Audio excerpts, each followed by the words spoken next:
ನಟಿ ರನ್ಯಾ ರಾವ್ಗೆ ಮುಧೋಳದ ನಂಟು ಕೂಡ ಇತ್ತು ಅನ್ನೋದು ಈಗ ವಿಷಯ ಬಹಿರಂಗ ಆಗಿದೆ. ಮುಧೋಳ ಸಹಕಾರಿ ಬ್ಯಾಂಕ್ನಿಂದ ಹಣವನ್ನ ವರ್ಗಾವಣೆ ಮಾಡಲಾಗಿದೆಯಂತೆ. ಮುಧೋಳ ಓಂಕಾರ ಸಹಕಾರಿ ಬ್ಯಾಂಕ್ನಿಂದ ಹಣ ವರ್ಗಾವಣೆ ಮಾಡಲಾಗಿದೆಯಂತೆ. ಸೌಹಾರ್ದ ಪತ್ತಿನ ಸಹಕಾರಿ ಬ್ಯಾಂಕ್ನಿಂದ ಹಣ ವರ್ಗಾವಣೆ ಆಗಿದೆ. 2022ರ ಏಪ್ರಿಲ್ನಲ್ಲಿ 10 ಲಕ್ಷ ಹಣ ವರ್ಗಾವಣೆಯಾಗಿದೆ. ಓಂಕಾರ ಬ್ಯಾಂಕ್ ಖಾತೆಯಿಂದ ವರ್ಗಾವಣೆ ಆಗಿದೆ ಅಂತ ಹೇಳಿ ಮಾಹಿತಿ ಇದೆ. ಹಣ ವರ್ಗಾವಣೆ ಹಿಂದೆ ಇಲ್ಲೂ ಪ್ರಭಾವಿಗಳು ಯಾರಿದ್ದಾರೆ ಅಂತ ತನಿಖೆ ಆಗಬೇಕು ಅಂತೇಳಿ ಈಗ ಆಗ್ರಹಗಳು ವ್ಯಕ್ತವಾಗ್ತಾ ಇದೆ. ಈಗ ಒಂದೊಂದೇ ಘಟನೆಗಳು ಬಯಲಿಗೆ ಬರ್ತಾ ಇದೆ. ಈ ರನ್ಯಾ ರಾವ್ ಕೇಸಲ್ಲಿ ಫಸ್ಟ್ ಗೋಲ್ಡ್ ಸ್ಮಗ್ಲಿಂಗ್ ಆಯಿತು, ಆಮೇಲೆ KIADBಯಿಂದ ಭೂಮಿಯನ್ನ ಯಾವ ಥರ ಇವ್ರು ಮಂಜೂರು ಮಾಡಿಸ್ಕೊಳ್ತಾ ಇದ್ರು, ಆದರೆ ಹಣ ಕಟ್ಟಿಲ್ಲ, ಆಮೇಲೆ ಭೂಮಿ ಕೊಟ್ಟಿಲ್ಲ ಅಂತ. ಈಗ ಸಹಕಾರಿ ಬ್ಯಾಂಕ್ನಿಂದ ಹಣ ವರ್ಗಾವಣೆ ವಿಷಯನೂ ಕೂಡ ಬಹಿರಂಗ ಆಗಿದೆ. ಇದೇ ವಿಚಾರಕ್ಕೆ ಸಂಬಂಧಪಟ್ಟಂತೆ ನೇರ ಸಂಪರ್ಕದಲ್ಲಿ ಕನೆಕ್ಟ್ ಆಗಿದ್ರು ಮಾಹಿತಿಯನ್ನು ಕೊಡೋದಕ್ಕೆ ನಮ್ಮ ರಿಪೋರ್ಟರ್ ಮಂಜುನಾಥ್. ಸೊ ಎಷ್ಟು ಹಣ ವರ್ಗಾವಣೆ ಆಗಿತ್ತಂತೆ, ಅಂದರೆ ಯಾರಿಲ್ಲಿ ಆಕೆಗೆ ಅಲ್ಲಿ ಹೆಲ್ಪ್ ಮಾಡಿದ್ರು ಹಣ ವರ್ಗಾವಣೆಗೆ, ಯಾವ ಉದ್ದೇಶದಿಂದ, ಬ್ಯಾಂಕ್ ಅಧ್ಯಕ್ಷರು ಆವಾಗ ಯಾರಾಗಿದ್ರು, ಅವರಿಂದ ಏನಾದರೂ ಸ್ಪಷ್ಟನೆ ಸಿಕ್ಕಿದೆಯಾ?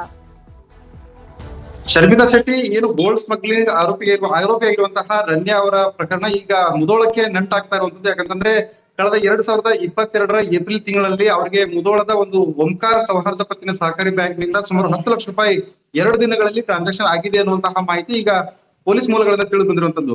ಇದೇ ಹಿನ್ನೆಲೆಯಲ್ಲಿ ಇದೀಗ ಮುಧೋಳದಲ್ಲಿ ಇರ್ತಕ್ಕಂತಹ ಒಂದು ಬ್ಯಾಂಕ್ ಬಗ್ಗೆ ಮಾಹಿತಿಯನ್ನ ಕಲೆ ಹಾಕಿದ ಸಂದರ್ಭದಲ್ಲಿ ಮುಧೋಳದಲ್ಲಿ ಇರ್ತಕ್ಕಂತಹ ಓಂಕಾರ ಸೌಹಾರ್ದ ಪತ್ತಿನ ಸಹಕಾರಿ ಬ್ಯಾಂಕ್ ಏನಿದೆ ಇದು ಲೋಣಾರಿಗಲ್ಲಿರುವಂತದ್ದು ಶಿವಸೇನೆ ನಗರದಲ್ಲಿರುವಂತಹ ಒಂದು ಬ್ಯಾಂಕ್ ಆಗಿದೆ. ಸುಮಾರು ಒಂದು ವಾರ್ಷಿಕವಾಗಿ 75ರಿಂದ 80 ಲಕ್ಷ ರೂಪಾಯಿ ಅಷ್ಟು ವಹಿವಾಟು, ಅಂದ್ರೆ ಅತ್ಯಂತ ಚಿಕ್ಕದಾಗಿರತಕ್ಕಂತಹ ವಹಿವಾಟನ್ನು ನಡೆಸುವಂತಹ ಬ್ಯಾಂಕ್ ಇದಾಗಿದೆ.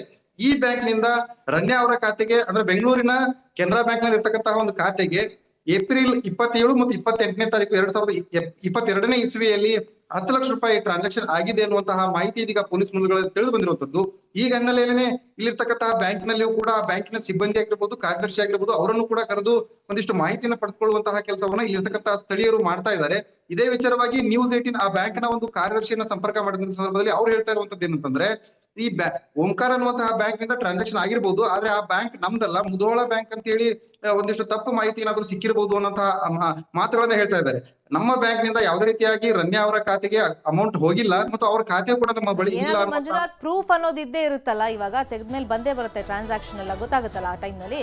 ಈಗ ಸಹಕಾರಿ ಬ್ಯಾಂಕ್ ಆಗಿರೋದ್ರಿಂದ ಇದು ಯಾವ್ದಾದ್ರು ಮಿನಿಸ್ಟರ್ ಅಥವಾ ರಾಜಕಾರಣಿಗೆ ಸಂಬಂಧಪಟ್ಟಂತ ಬ್ಯಾಂಕ್, ಅವ್ರ ಹೋಲ್ಡ್ ಏನಾದ್ರು ಇದೆಯಾ ಇದರಲ್ಲಿ? ಖಂಡಿತವಾಗ್ಲೂ ಶರ್ಮಿಳಾ ಶೆಟ್ಟಿ, ಯಾಕಂತಂದ್ರೆ ಈಗಾಗ್ಲೇನು KIDB ಇಂದ ಭೂಮಿ ಮಂಜೂರಾಗಿದೆ ಅಂತ ಅನ್ನುವಂತ ಸಂದರ್ಭದಲ್ಲಿ ಆ ಒಂದು ಪ್ರಭಾವಿಗಳ ಅಂದ್ರೆ ಕೃಪಾ ಕಟಾಕ್ಷದಿಂದ ಒಂದು ಸಹಕಾರದಿಂದಾಗಿ ಈ ಒಂದು ಭೂಮಿ ಸಿಕ್ಕಿದೆ ಅನ್ನುವಂಥದ್ದು ಆರೋಪ ಕೇಳಿ ಬಂದಿತ್ತು. ಅದಕ್ಕೆ ಸಂಬಂಧಪಟ್ಟಂತೆ ಆಗಿನ ಸಚಿವರಾಗಿರ್ತಕ್ಕಂತಹ ಮುರುಗೇಶ್ ಅವರು ಕೂಡ ಒಂದು ಸ್ಪಷ್ಟೀಕರಣವನ್ನ ನಿನ್ನೆ ಕೊಡುವಂತ ಕೆಲಸ ಮಾಡಿದ್ರು. ಇದೀಗ ಮುಧೋಳದಲ್ಲಿರ್ತಕ್ಕಂತಹ ಈ ಒಂದು ಸೌಹಾರ್ದ ಪತ್ತಿನ ಸಹಕಾರಿ ಬ್ಯಾಂಕ್ ನಿಂದ ಒಂದು ಟ್ರಾನ್ಸಾಕ್ಷನ್ ಆಗಿದೆ ಅನ್ನುವಂತ ವಿಚಾರ ಏನು ಹೊರಗೆ ಬಿದ್ದಿದೆ. ಇದು ಸಹಜವಾಗಿ ಈ ಒಂದು ಬ್ಯಾಂಕ್ ಯಾರಿಗೆ ಸಂಬಂಧಪಟ್ಟಿದ್ದು ಮತ್ತು ಆ ಬ್ಯಾಂಕ್ ನ ನಡೆಸುವಂತವರು ಒಬ್ಬ ಪ್ರಭಾವಿ ವ್ಯಕ್ತಿಗಳ ಆಪ್ತರು ಅನ್ನುವಂತಹ ಮಾಹಿತಿ ಕೂಡ ಇರುವಂತದ್ದು. ಹಾಗಾದ್ರೆ ಇಲ್ಲಿ ರನ್ಯಾ ಅವ್ರಿಗೂ ಮತ್ತು ಆ ಬ್ಯಾಂಕಿಗೂ ನಂಟಿರುವಂತದ್ದು ನಿಜವಾ ಅನ್ನುವಂತಹ ಮಾಹಿತಿಯನ್ನ ಇನ್ನು ಏನು ಪೊಲೀಸರ ಮೂಲಕ ಹೊರಬರ್ಬೇಕಾಗಿರುವಂತದ್ದು.